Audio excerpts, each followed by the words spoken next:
Shalom, Bapak Ibu, saudaraku yang dikasihi oleh Tuhan kita Yesus Kristus. Kembali lagi kita berjumpa dalam acara renungan kita.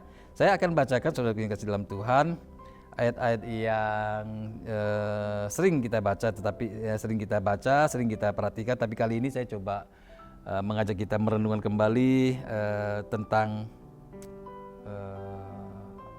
pelayanan. Saya akan bacakan dari Injil Lukas 10. Injil Lukas 10 ayat yang ke-38 sampai ayat yang ke-42. Ya, saya bacakan dengan cepat ya. Ketika Yesus dan murid-muridnya dalam perjalanan, tibalah ia di sebuah kampung.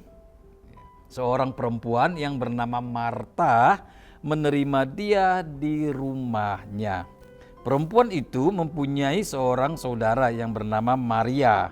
Maria ini duduk dekat kaki Tuhan dan terus mendengarkan perkataannya. Ayat 40, sedang Marta sibuk sekali melayani. Ia mendekati Yesus dan berkata, "Tuhan, tidakkah engkau peduli bahwa saudaraku membiarkan aku melayani seorang diri? Suruhlah dia membantu aku." Ini menarik Bapak Ibu ya, saudara sekalian, ayat ke-40 ya. Nanti kita akan coba temukan makna-makna apa yang ada di ayat ke-40 ini. Ayat 41, tetapi Tuhan menjawabnya, "Marta, Marta, engkau khawatir dan menyusahkan diri dengan banyak perkara." Ayat terakhir, tetapi hanya satu saja yang perlu. Maria telah memilih bagian yang terbaik, yang tidak akan diambil daripadanya. Puji Tuhan. Sebenarnya saudara yang kasih dalam Tuhan, Marta ini menjadi sorotan ya.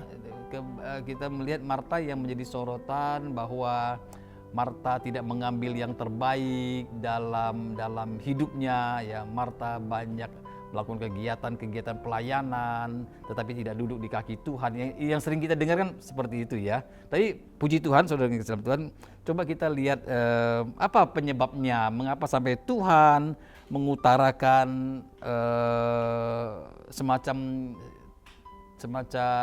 teguran kepada Marta ya. Marta, Marta, engkau khawatir dan menyusahkan diri dengan banyak perkara.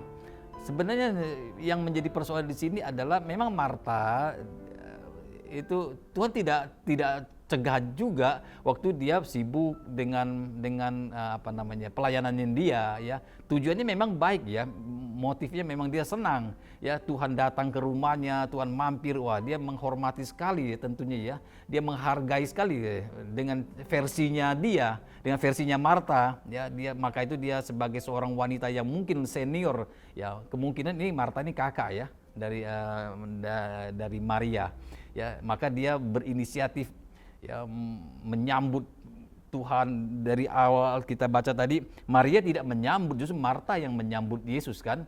Marta yang menyambut, Marta yang menyuguhkan makanan, dan semua itu baik sebenarnya, tidak ada masalah, dan Tuhan juga menerima semuanya itu. Tapi yang menjadi masalah, saudara-saudara kasih dalam Tuhan, yang dimasalah di sini saya perhatikan di sini ketika Marta itu komplain.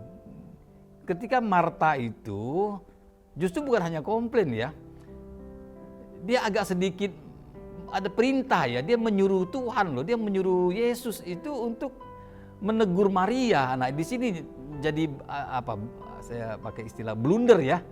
Yang tadinya motifnya bagus, yang tadi motifnya dengan senang hati dia melayani tanpa ada yang nyuruh, dengan sukacita dia melayani, tiba-tiba saudara-saudara Tuhan tegur. Kenapa Tuhan tegur? Karena dia menyuruh Tuhan.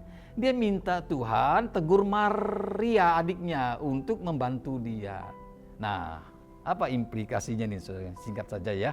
Karena kadang-kala kita ini melayani, sudah benar kita melayani, sudah bagus kita melayani.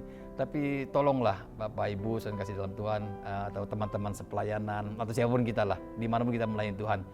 Janganlah kita itu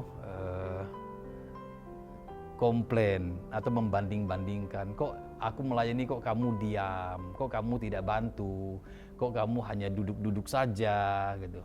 Nah kan sebenarnya sudah saya katakan tadi, Marta itu sudah luar biasa ya.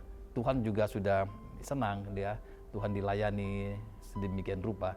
Tapi menjadi persoalan ketika dia komplain, bahkan dia meminta Tuhan untuk menyuruh adiknya membantu. Nah ini menjadi blunder di sini saudaraku. Ya oke.